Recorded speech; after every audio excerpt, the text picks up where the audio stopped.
My class. I am Neetu कमकार और आज मैं आपको पढ़ाने वाली हूँ इनकम्प्लीट डोमिनेंस। इनकम्प्लीट डोमिनेंस क्या होता है? इनकम्प्लीट डोमिनेंस मेंडल के फर्स्ट लॉ जो जिसका नाम है लॉ ऑफ डोमिनेंस का एक एक्सेप्शन है, यानी कि खामी है। इनकम्प्लीट डोमिनेंस ये बताता है कि मेंडल का जो फर्स्ट लॉ है लॉ ऑफ डोमिनेंस वो गलत है। वो मतलब कुछ ऐसा होता है स्टेटमेंट जो हर ज़्यादातर पॉपुलेशन के लिए लागू तो होता है, लेकिन कुछ चीज अगर हम बोले कि इंसान बहुत समझदार होते हैं, ये एक स्टेटमेंट है। लेकिन कोई ऐसा है जब ना मेमोरी लॉस हो चुका है तो एक्सेप्शन है वो कि हर एक इंसान जो है वो समझदार नहीं होता है। कुछ लोग ऐसे भी होते हैं जो कि बिना वजह का प्रॉब्लम क्रिएट करते हैं, वो समझदार तो हुए नहीं। लेकिन ज़्यादातर लोग जो है अपना समझदारी से काम लेते हैं। तो ये बोलना कि ठीक है इंसान सबसे बुद्धिमान है, लेकिन कुछ लोग जो हैं वो अपना बुद्धि का गलत इस्तेमाल करते हैं, तो ये बोलना गलत होता है। इसी तरह एक्सेप्शन इसी को बोलते हैं, मतलब कोई एक स्टेटमेंट जिसका कुछ जो है एक्सेप्शन निकल जाए, कुछ खामियां निकल जाए कि ये उसके ऊपर लागू नहीं होता है। तो जब मेंडल ने लॉ ऑफ डोमिनेंस दिया तो और 1900 को जब बहुत सारे साइंटिस्ट ने उस लॉ को एक्सपेरिमेंट किया और देखा कि ये ठीक है या नहीं है, तो ये देखा गया कि ठीक है, बहुत सारे प्लांट में ज़्यादातर 90 से 95% तक उसका लॉ जो है वो कम्प्लीटली राइट है। लेकिन कुछ स्पीसीज की वजह से उस जो है उसका लॉ को पूरा कम्प्लीटली ये नहीं बोला गया कि ये 100% राइट है। तो वो जो कुछ एक्सेप्शन है, कुछ जो ऑर्गेनिज्म है जिसके ऊपर वो लागू नहीं होता है लॉ ऑफ डोमिनेंस, उनमें से वो सब ये जो स्पीसीज है जो भी है जिसके ऊपर लॉ ऑफ डोमिनेंस काम नहीं कर रहा है, उसको उसमें से एक है ये incomplete dominance. Law of dominance का टोटल 2 एक्सेप्शन है, पहला इनकम्प्लीट डोमिनेंस, दूसरा कोडोमिनेंस। तो हम पहले एक बार शॉर्ट में ये देख लेते हैं कि लॉ ऑफ डोमिनेंस क्या होता है। अब आखिर किसी चीज़ का खामी अगर हम पढ़ रहे हैं तो पहले उस चीज़ को जानना जरूरी हो जाता है थोड़ा सा ये में कि वो क्या होता है लॉ ऑफ डोमिनेंस। मेंडल ने लॉ ऑफ डोमिनेंस में बताया, लॉ ऑफ डोमिनेंस में बताया क्या, उन्होंने एक कैपिटल मतलब टॉल ट्री को लिया, टॉल ट्री को लिया, पी प्लांट को लिया, मतलब पी के टॉल को लिया, कंप्लीटली टॉल। अब ये एलिन्स है, अगर आप इसी को देख रहे हैं, इसके पहले आगे पीछे कुछ नहीं जानते तो कोई बात नहीं। ये एक एलिन, ये एलिन है, ये एलिन है। मतलब हम ये तो जानते हैं क्रोमोसोम पास होता है एक जनरेशन से दूसरे जनरेशन में, क्रोमोसोम पेयर्स में पाए जाते हैं। और ये होता है क्रोमोसोम में प्रेजेंट डीएनए में। मान लीजिए डीएनए का एक पार्ट है इतना सा, दोनों ही क्रोमोसोम में अपने अपने जगह पर, क्योंकि एक ही जगह पर एक ही जिस क्रोमोसोम पर यहाँ अगर किसी एक चीज का जीन है, एलील है, मतलब हाइट अगर कोई दिखा रहा है कि कोई लंबा है या छोटा है, अगर ये लंबा का जीन यहाँ है, क्रोमोसोम यहाँ है, तो अगर दूसरा क्रोमोसोम जो है उसको होमोलोगस क्रोमोसोम बोले या हेटेरोलोगस जो भी हो, लेकिन पेयर्स में अगर ये क्रोमोसोम एक जीन में हाइट का ये बता रहा है, जिस जगह पर जीन रहता है उसको लोकस बोला जाता है। तो इस लोकस पर, इस क्रोमोसोम के लोकस पर जो जीन होगा जिस कैरेक्टर को शो करने के लिए, इस क्रोमोसोम पर उसी लोकस पर वो उसी हाइट को ही, जैसे यहाँ अगर हाइट को ये शो करने वाला जीन है तो यहाँ भी हाइट को ही शो करने वाला होगा। लेकिन ये दोनों मिलके एक जीन हुआ, लेकिन खुद में ये एक एलील है। एलील क्या बताता है कि ये टॉल है या शॉर्ट है, ड्वार्फ है, लंबा है या फिर छोटा है, ये बता रहा है आपका एक एलील। तो ये दो एलील दोनों ही ये का टॉल का है। कैपिटल टी से हम टॉल को डिनोट करते हैं एंड स्मॉल टी से हम ड्वार्फ को करते हैं। ये हो गया ड्वार्फ, ये हो गया टॉल, ठीक है। इतना हम फर्स्ट शुरू से ही देख रहे हैं लॉ ऑफ डोमिनेंस कि ये एक एलील है, ये एक एलील है, ये दोनों एक जीन है, ठीक है। ये टॉल, उन्होंने एक टॉल प्लांट को लिया और एक ड्वार्फ प्लांट को लिया, ये था टॉल, ये था ड्वार्फ। अब गैमेट सेपरेशन होता है, जैसे कि ह्यूमन से गैमेट स्पर्म एंड ओवम बनता है, वो उसका गैमेट होता है, मेल का स्पर्म एंड फीमेल का ओवम।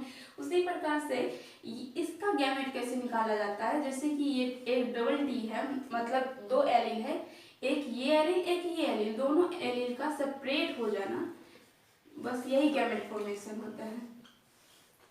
अलग अलग हो गया, ये चारों अपना अपना गैमेट है, ये क्या बना, गैमेट बना।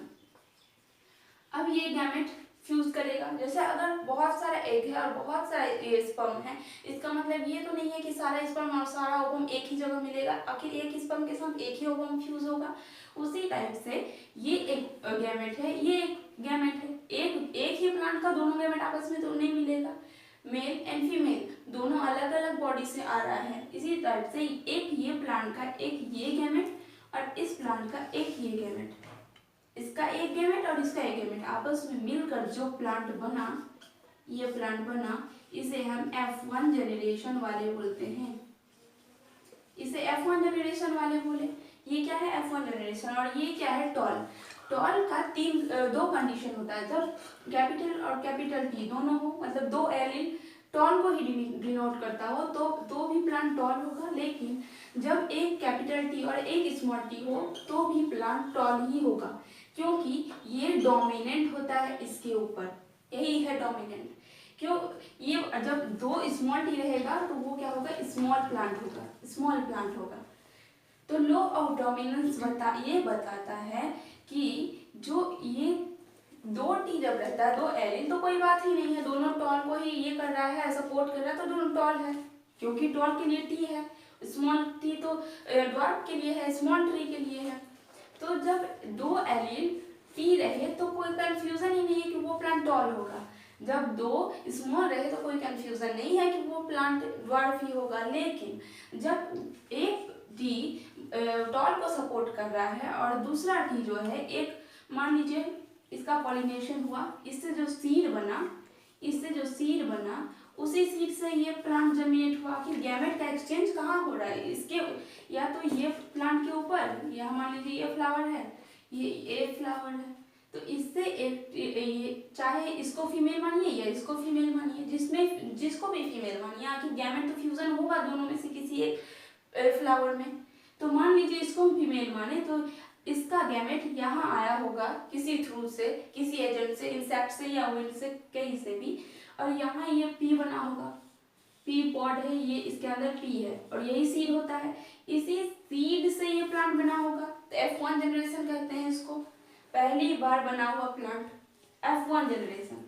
जब दो टी रहता है तो वो होता है जो दो कैपिटल टी रहेगा तो वो क्या होगा, लंबा होगा, लेकिन जब दो स्मॉल रहेगा तो वो क्या होगा, ड्वार्फ होगा, यानी स्मॉल ट्री होगा। लेकिन जब इसके दोनों ही है, इसमें small T and capital T, इस प्लांट के अंदर दोनों ही, अगर इसका गैमेट सेपरेशन करे तो क्या होगा, ये हो जाता। जब दोनों ही गैमेट इसके अंदर प्रेजेंट है तो फिर ये प्लांट टॉल क्यों हुआ, क्योंकि जब मेंडल ने ऐसा ये किया, क्रॉस किया अपने से, और तब उन्होंने देखा कि फर्स्ट F1 जनरेशन में प्लांट तो लंबा दिख रहा है, तो वो ये सोचे कि आखिर क्यों, जब दोनों टी है इसके पास तो ये टी का ही लक्षण क्यों आगे बढ़ा। तो उन्होंने कहा कि F1 जनरेशन में जिस टी का, यानी कि जिस गैमेट का, जिस एलील का, ये बोले क्योंकि ये तो अभी एलील ही है ना, तो जिस एलील का ज़्यादा पावरफुल है, जो ज़्यादा पावरफुल है, दूसरे को दबाकर अपना कैरेक्टर को शो कर रहा है, उसे हम लॉ ऑफ डोमिनेंस कहते हैं।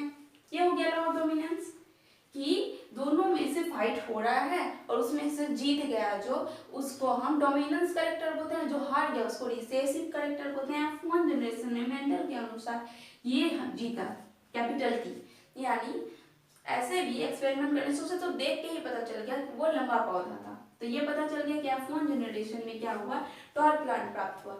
इनकम्प्लीट डोमिनेंस यही दिखाता है कि ये जो है आपका गलत है, जरूरी नहीं है कि ये टी शो करे, ये दोनों में से कोई एक अपने आप को शो करे। चलिए और क्लियर हो जाएगा इनकम्प्लीट डोमिनेंस। अब हम देखते हैं इनकम्प्लीट डोमिनेंस में क्या होता है। ये तो हम पी प्लांट में देखें, ये कौन सा था, ये पी प्लांट था। हालांकि इसका F1 F2 जनरेशन भी होगा, जब हम यहाँ एक ही तो प्लांट बना नहीं होगा, और भी प्लांट बना होगा, सीड तो बहुत सारे हैं, तो फिर और दो प्लांट का गैमेट निकालेंगे, उसको फ्यूजन करवा लेंगे। हालांकि लॉ ऑफ डोमिनेंस ये तो है नहीं, इनकम्प्लीट डोमिनेंस है, तो इसको पहले देखते हैं इनकम्प्लीट डोमिनेंस कैसे हुआ। तो ये हो गया पी प्लांट। एक और प्लांट है 4 o'clock प्लांट। 4 o'clock प्लांट, इसमें क्या होता है, इसमें पिंक कलर का फ्लावर आ जाता है। रेड एंड व्हाइट को जब क्रॉस कराते हैं तो क्या हो जाता है कि पिंक कलर का आ जाता है। उसमें कैसा होता है वो देखते हैं। एक रेड कलर का, एक रेड है तो उसको आर आर ले रहे हैं, क्योंकि एलिन जोड़े में होता है इसीलिए हम डबल बार लिखते हैं। अगर क्वेश्चन ये आ रहा है आपके मन में कि ये डबल क्यों लिखा रहा है, क्योंकि एलिन जोड़े में होता है इसीलिए, और क्रोमोसोम भी तो आपका जोड़े में है, तभी तो एलिन जोड़े में है, इसीलिए इसको 2 बार लिखा जा रहा है। और व्हाइट, एक व्हाइट फ्लावर वाले ले रहे हैं कि जब व्हाइट प्लांट, एक तो रेड प्लांट होगा, ये रेड फ्लावर वाले प्लांट, रेड फ्लावर, और ये क्या हुआ, व्हाइट फ्लावर। ठीक है, चलिए red flower and white flower वाले प्लांट लेते हैं। अब इसका गैमेट सेपरेशन करते हैं, जैसे कि वहाँ की गैमेट सेपरेशन करने के लिए क्या होता है, दोनों एलील को अलग अलग कर दीजिए, हो गया उसका गैमेट तैयार। इसका एक गैमेट, इसका एक गैमेट, टोटल गैमेट तैयार हो गया। अब एक एक गैमेट आपस में फ्यूज करेगा, क्योंकि एक इस प्लांट का एक इस प्लांट का, 2 ही गैमेट आपस में फ्यूज कर सकता है। ये हो गया फ्यूज। जैसे कि कैसे होता है, ह्यूमन में एक एक एक स्पर्म के साथ ही फ्यूज करता है, ये नॉर्मल कंडीशन है। अब जैसे इसका एक्सेप्शन है लो डोमिनेंस का, उसका भी एक्सेप्शन है, लेकिन अभी जनरली नॉर्मल वाले कंडीशन को ही देखते हैं कि एक जो गैमेट है इसका, इसके गैमेट से फ्यूज करता है, फ्यूज कर गया तो ये प्लांट बन गया। तो मेंडल के हिसाब से जैसे यहाँ बना क्या, एक कैपिटल टी एक स्मॉल टी में कैपिटल वाला जीत गया, मतलब अपना कैरेक्टर शो कर रहा है। कैपिटल टी किसको शो कर रहा था, टॉल वाले को, स्मॉल टी ड्वार्फ वाले को। तो इसमें पौधा कैसा दिखा, टॉल दिखा। F1 जनरेशन में यहाँ कैसा बना था, टॉल बना था, टॉल बना था। इनकम्प्लीट डोमिनेंस यही इसी को प्रूव कर रहा है कि ये जो है ये गलत है, इसी को प्रूव कर रहा है ये इनकम्प्लीट डोमिनेंस कि ये गलत है। क्योंकि यहाँ जो प्लांट बना, यहाँ जो प्लांट बना ये दोनों गैमेट मिलकर, तो यहाँ रेड बनना चाहिए मेंडल के फर्स्ट लॉ के अनुसार, यहाँ रेड बनना चाहिए, लेकिन यहाँ रेड नहीं बनता है। यहाँ क्या बन जाता है, यहाँ पिंक फ्लावर वाले बनते हैं। यही है लॉ ऑफ डोमिनेंस कि 2 गैमेट आपस में मिलकर जो F1 जनरेशन में बना, वो ना तो इसको शो कर रहा है, ना ये वाले आर जो है, ये आर कैपिटल आर ना तो अपना कैरेक्टर शो कर रहा है रेड वाला, ना तो ये स्मॉल आर ही डोमिनेंट है। ये भी ऐसा नहीं है कि ये वाला डोमिनेंट, व्हाइट रहता तो फिर हम ये बोल सकते थे कि अच्छा इसमें स्मॉल आर डोमिनेंट हो गया, लेकिन इसमें ना तो रेड शो किया ना तो व्हाइट शो किया, व्हाइट शो किया, ये भी शो नहीं हुआ। तो शो क्या हो रहा है, बस ये पिंक वाला शो हो रहा है, ये पिंक वाला शो हो रहा है, पिंक। तो मतलब कोई तीसरा ही आ रहा है। तो जब दो एलिन देखने के लिए मिले, ये एक एलिन ये एक एलिन, जब जोड़े में दोनों दिखा रहा है कैपिटल एंड स्मॉल, और दोनों में से कोई भी अपने कैरेक्टर को कंप्लीटली शो नहीं कर पाता है, तो उसे ही लॉ ऑफ मतलब इनकम्प्लीट डोमिनेंस कहते हैं। और ये प्रूव करता है कि मेंडल का फर्स्ट लॉ गलत है, क्योंकि उसके अनुसार क्या था कि ये दोनों में से ही कोई एक डोमिनेंट होगा। उसके पी प्लांट के अनुसार कैपिटल टी डोमिनेंट हुआ था, लेकिन इसमें क्या हुआ, दोनों में से कोई डोमिनेंट नहीं हुआ। इसी का जो है यही इनकम्प्लीट डोमिनेंस, बस इतना ही है। अगर आप चाहते हैं कि इसको और F2 जनरेशन तक ले जाएं तो हम ले जाते हैं उसको भी। यहाँ प्लांट, तो एक प्लांट ये ले लेते हैं, एक 2 प्लांट, यहाँ बहुत सारे सीड से बहुत सारे प्लांट बने होंगे, तो अब 2 प्लांट का गैमेट सेपरेट कर लेते हैं, आर आर आर आर, तो गैमेट बनाइए, ये गैमेट बना, 2 गैमेट आपस में फ्यूज करेगा, ये बनेगा बहुत सा, ये गैमेट बना। इसको नेक्स्ट जनरेशन में इसी तरह हर एक गैमेट हर एक से फ्यूज करेगा। इसको यूनिट बॉक्स से हम बना सकते हैं, हालांकि इसका कोई नीड नहीं है, इसका कोई जरूरत नहीं है अभी F1 जनरेशन में। आर आर आर आर, ये बना, मतलब करते गए हम सबको। एक इस कॉलम में पहले ये आर को लिखते गए, फिर ऊपर जो है उसको लिखें, इससे पता चल जाता है कि कितना प्लांट बना। तो एक कंप्लीट ये बना, ये क्या बना, कंप्लीट आर, यानी कि ये जो है कैपिटल 2 आर, ये तो रेड बना। जो एक स्मॉल है, मतलब जिसमें 2 है, एक कैपिटल आर और एक स्मॉल आर, उसी में पिंक बना। बाकी जो कंडीशन यहाँ आपको दिख रहा है कि दो कैपिटल आर है वहाँ रेड ही बना और दो स्मॉल आर वाला व्हाइट बना। कंडीशन तब चेंज हो गया जब मेंडल के अनुसार क्या था कि एक कैपिटल और एक स्मॉल में जो कैपिटल वाला ये दोनों में से कोई एक डोमिनेट हो जाएगा। लेकिन इसमें क्या हुआ कि जब दो रहे तो पिंक होता है, मतलब कोई तीसरा ही आ गया। तो यही है इनकम्प्लीट डोमिनेंस, जो ये बताता है कि मेंडल का फर्स्ट लॉ ये है, रॉन्ग है इसके अनुसार कुछ प्लांट के लिए। हालांकि लॉ ऑफ डोमिनेंस बहुत ही प्रभाव है उसका, वो ज्यादातर केस में सक्सेसफुल है, बस कुछ एक्सेप्शन तो हर एक लॉ का ही होता है। तो आज के लिए थैंक यू सो मच। अगर आपको अच्छा लगा तो लाइक कीजिए, शेयर कीजिए, सब्सक्राइब कीजिए।